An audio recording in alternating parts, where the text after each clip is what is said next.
Hi, welcome to the class. Today we'll understand one more topic, and this topic is related to the force experienced by a charged particle when it is moving in a magnetic field. So the name of the topic is force on a current carrying conductor. Before this we understood force on a charged particle. That time we just had a single charged particle Q. But right now we have a conductor, right? And this conductor is placed in a magnetic field, and we have to find, obviously this is a current carrying conductor, it is going to experience a force. Why it is going to experience a force? It is going to experience a force because of the magnetic field in which it is placed, right? So this is going to experience a force as it has current is there, charged particles are moving, and when we keep it in a magnetic field, charged particles are moving in that magnetic field, and that is why it is going to experience a force, right? That is the Lorentz force on the charged particle because of the magnetic field. So consider a conductor PQ. Let me name this conductor as PQ. This is the diagram, whose length is L and area of cross section is A, carrying a current I, and it is carrying a current I.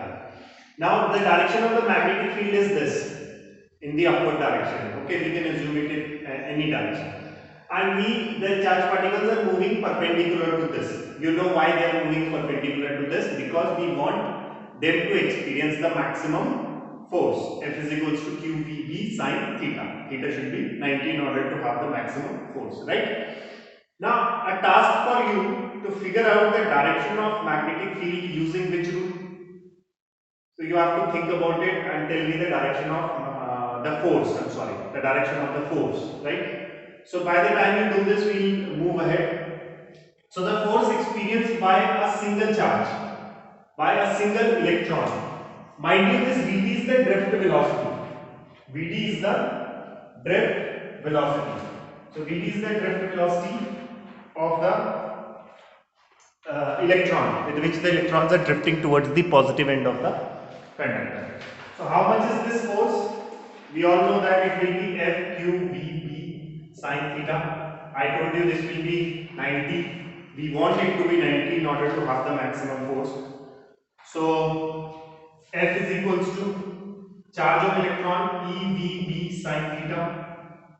EVB sine theta. Theta is the angle between velocity and v. So we will take it, as of now we will take it theta only. Do not put it 90 as of now, because we are deriving. We cannot generalize it. If it is given 90, then we will put it. But we want it to be 90. This is what I said, right? And guys, the important, if n, what is n? Number of electrons.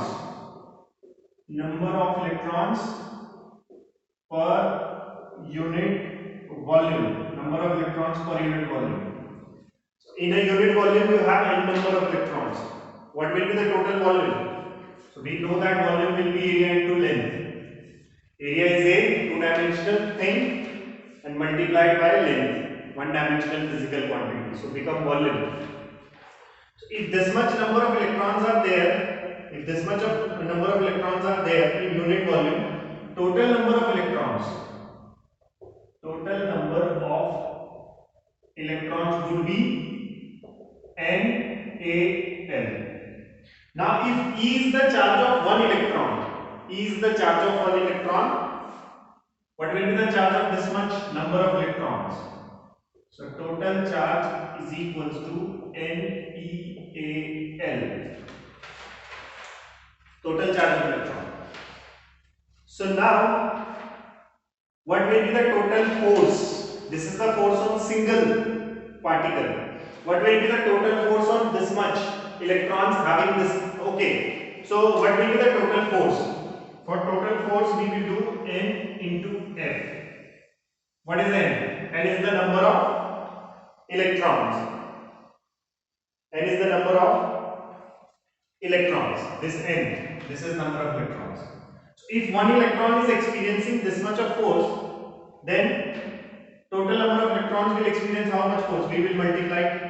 If I do that, so F is equals to NaL into EVB sine theta. And as I told you, if these are the number of electrons, E is the charge of one electron, Then what will be the charge of total electrons that we will put up?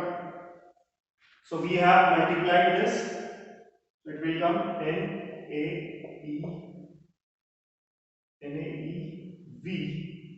in bracket and then LV sin theta. Right? So now,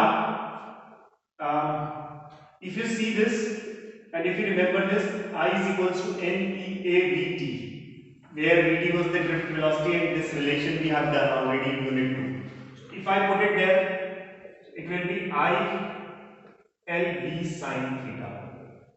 So how much is the force experienced by this conductor? F is equals to VIL sin theta. So this is the force experienced by this conductor placed in a magnetic field. Now did you, and in vector form also you can write it. F is equals to I V cross L. I V cross L. Now you see, instead of velocity we have written this equation in terms of current, magnetic field and length. Now one task I had given to you to find out the direction of the force. So if this is the magnetic field, so magnetic field in the upward direction, father, mother, magnetic field in the upward direction. So inside, so it means the force on this conductor would be inside, perpendicular to the plane of the paper. For that I will make it like this. I cannot make it inside this, so I will make it like this. You understand it to be inside. Very simple derivation, and this is the expression in order to calculate the force, right? So we will do some numericals based on this now.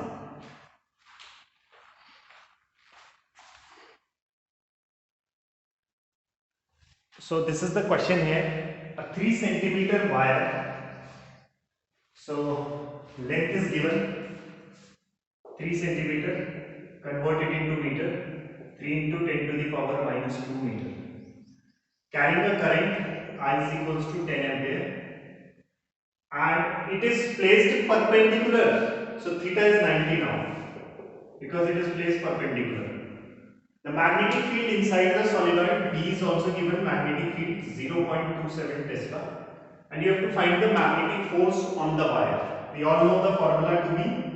Now mind you, please do not get confused between the force on a charged particle in a magnetic field. Force on a charged particle in a magnetic field is QVB sin theta, but this is the force on a wire, that is the current carrying conductor.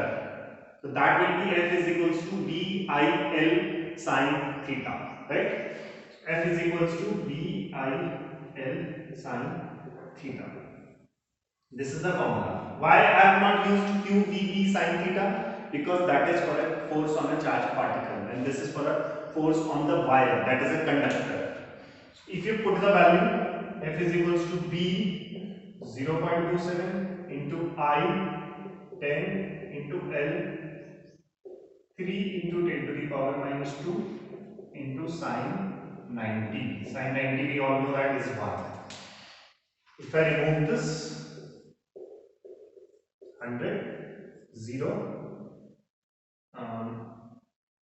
0.27, yeah, okay, 0, 0 goes off, and if I write it with this is 10 to the power 1, it will go up and become 10 to the power minus 3, 27 into 3, I think it's 54, no, 61, 71, so 81 actually. F is equals to 81 into 10 to the power minus 3 Newton, that would be the force, right? So one homework part in this itself, if you could tell me the direction of this force. We all know how this current is going in perpendicular to that. Okay, we don't know the direction of current, right? So assume the direction of the current to be going like this. This is the solenoid. Assume the direction of the current to be going like this. I am telling you, if this is the marker, assume the current to be going like this, from the front to the back, right? So it is going in this direction. So if it is going in this direction, current is in this direction, and magnetic field inside the solenoid. Assume the magnetic field to be going in this direction. B to be in this direction, current to be going in this direction. Try to find out the direction of the force as well, and you know the rule which we have to use. So let's do one more. So this is one more numerical. In this, what is the magnitude of magnetic force per unit length? But he is asking you per unit length. He is not asking you the total force on that wire. He is asking you per unit length. And that is very easy to calculate. On a wire carrying a current of, first write given 8 ampere current, making an angle theta 30 degree with the direction of magnetic field B 0.15 Tesla. Right? So you have to find the magnetic force per unit length. Now you must be amazed. Length is not given. We need the length also. But he is asking us to calculate the force per unit length. So this will be BIL sin theta. And I have to calculate force per unit length. F upon L I have to calculate. BI sin theta. So I don't need the length because I have to tell the force per unit length. Right? Now it's very simple. F upon L is equals to B 0.15 into I 8 into sine 30. So F upon L 0.15 into 8 into sine 30 is half. So this is 4. F upon L is how much? 15, 4, 60. And 60 if I do upon 100, that would be 0.6 Newton per meter, because it is force per unit. Newton per meter. So this would be the answer. Kindly check the answer once before, means I will check the calculation part, right? All the multiplication and all that. Now the homework part. In the very first video where I am explaining bar chart, in description box I have put one link of practice paper, mind map. In that mind map you will find this topic there, and under that topic we have a numerical, okay, where we have to calculate the force on a current carrying wire placed in a magnetic field. Homework is that part, that question is the one, right? So kindly do that question. That is it for today. Thank you.